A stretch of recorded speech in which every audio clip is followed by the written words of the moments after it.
Un dimanche d'élection dans l'Hérault, élection municipale à Plessan et Saint-André de Sangonis, Saint-André, où une partie des élus avait démissionné, accusant le maire d'avoir embauché son épouse. L'éthique, la transparence en politique, on en parle avec notre invité de l'association Anticorps. C'était jour de vote ce dimanche à Saint-André de Sangonis, commune de 6000 habitants dans l'Hérault, élection municipale partielle pour désigner un nouveau maire ainsi qu'un nouveau conseil municipal. En novembre dernier, plusieurs conseillers avaient démissionné, reprochant au maire son manque de transparence. Cécile Banazic, Bruno Panciovillon. À voter. Il est 11h du matin et le taux de participation atteint déjà les 20%. L'élection du nouveau conseil municipal, c'est l'événement de ce week-end à Saint-André de Sangonis et elle suscite beaucoup d'attentes chez certains habitants avides de changement. Je souhaite une gestion transparente, claire, en vue de gérer une collectivité. Voilà, moi c'est ça. Un bien commun, le bien commun, et pas le bien privé, qu'on ne confonde pas les deux. La transparence n'existe pas, donc on essaye de savoir ce qui se passe. Donc je pense que tout le monde se réveille, c'est une bonne chose pour tout le monde et pour la commune. Ils sont appelés aux urnes 3 ans seulement après le dernier scrutin, car en novembre dernier, 11 des 29 conseillers municipaux démissionnent.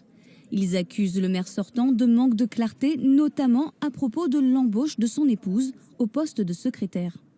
Le maire fait beaucoup de clientélisme, notamment dans les embauches. Il privilégie sa famille ou ses amis. Il traite beaucoup de dossiers d'une façon tout à fait légère, c'est-à-dire qu'on ne prépare pas les dossiers. Et ensuite, il essaie de s'arranger avec les règlements. En tout, 5 listes se disputent les sièges de la mairie, dont celle du maire sortant, qui nie toutes ces accusations. C'est une polémique, c'est des calomnies, des mensonges. S'il y avait eu quelque chose, ça ferait longtemps qu'on l'aurait su. Donc moi, je suis intègre, je suis honnête et je fais ça pour l'intérêt général de la commune, pas plus. Les résultats de ces élections municipales partielles seront connus ce soir à 20h. Et élection partielle également aujourd'hui à Plessan, à l'ouest de Montpellier, pour remplacer 7 conseillers municipaux démissionnaires dans un contexte très tendu, puisque la maire de la ville, Béatrice Négrier, a été condamnée pour abus de confiance. 2 communes, 2 exemples qui reposent la question de la transparence et de l'éthique en politique. Question vraiment d'actualité. Bonsoir Marie Hugon, vous êtes la numéro 2 de l'association Anticorps dans l'Hérault. On rappelle que c'est une association qui lutte contre la corruption et pour une vie politique plus morale. Est-ce qu'il y a aujourd'hui un ras-le-bol et des pratiques qui ne passent plus? Effectivement, c'est un constat que chacun s'accorde à faire. Les remontées sur le terrain nous permettent effectivement d'identifier différents problèmes, à la fois de manque de transparence, ce qui vient d'être dit là. Nous le constatons chacun de notre côté. Absence de transparence. Les élus sont installés à un poste et finalement ne vont pas actionner le levier de la démocratie pour consulter les populations sur les sujets majeurs. Et donc effectivement, il y a un besoin urgent et très pressant de mettre en place tous les ressorts de la démocratie. Alors il n'y a pas juste que des problèmes de consultation dans le cadre de la démocratie. On va regarder un chiffre, 4 élus locaux par semaine mis en cause par la justice. Ça ne veut pas dire qu'ils sont tous condamnés, mais la majorité sont mis en cause pour des affaires de corruption, de favoritisme, de détournement de fonds publics. Qu'est-ce qu'on peut faire pour changer ça? Alors à notre petit niveau, nous nous appelons les membres, les électeurs, les membres d'Anticorps à agir.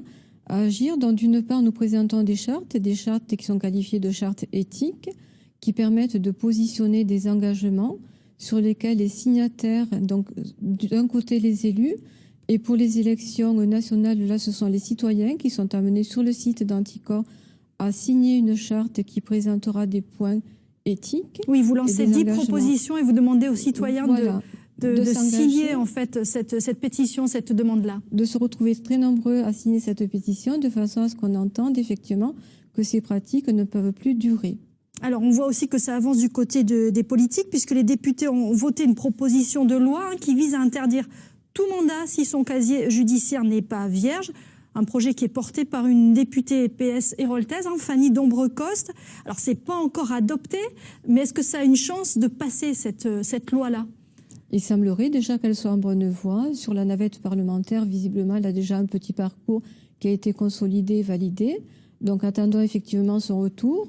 Et là, nous espérons tous effectivement qu'il y ait un contenu qui soit précisé et soutenu par l'ensemble des sénateurs et députés. Mais ça veut dire pas d'application avant 2019, il va falloir encore attendre un peu pour la transparence en politique? Tout à fait.